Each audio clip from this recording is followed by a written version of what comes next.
și eu să-ți mai cânt un colin, cu el să-ți cad la picioare.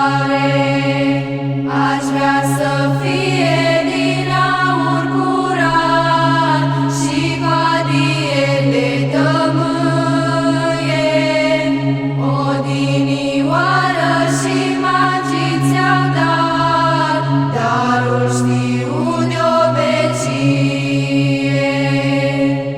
Vino, Iisuse, în inima mea, că într-o este săracă, și încălzește-o cu dragostea ta, templu curat să se facă. Vino, Iisuse, în inima mea, că într-o este săracă, și încălzește-o cu dragostea ta, templu curat să se facă. Dar dacă aur în mine nu am, atunci cu râvna fierbinte s-aleg spre tine ca bunii păstori și ca oița cu minte.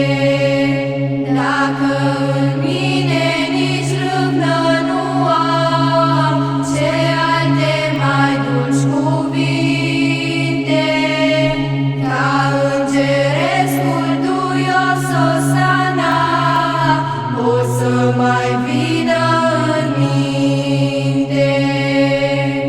Vino, Iisuse, în inima mea, că într-o este săracă, și încălzește-o cu dragostea ta, templu curat să se facă.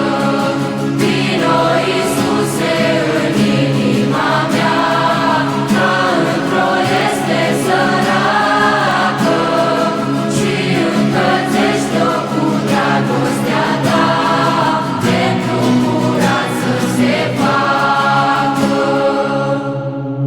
Un fir de paie săracul meu cânt, cal de paie 1000, măcar cu ele să-ți faci așternut, drum coborât din vecie.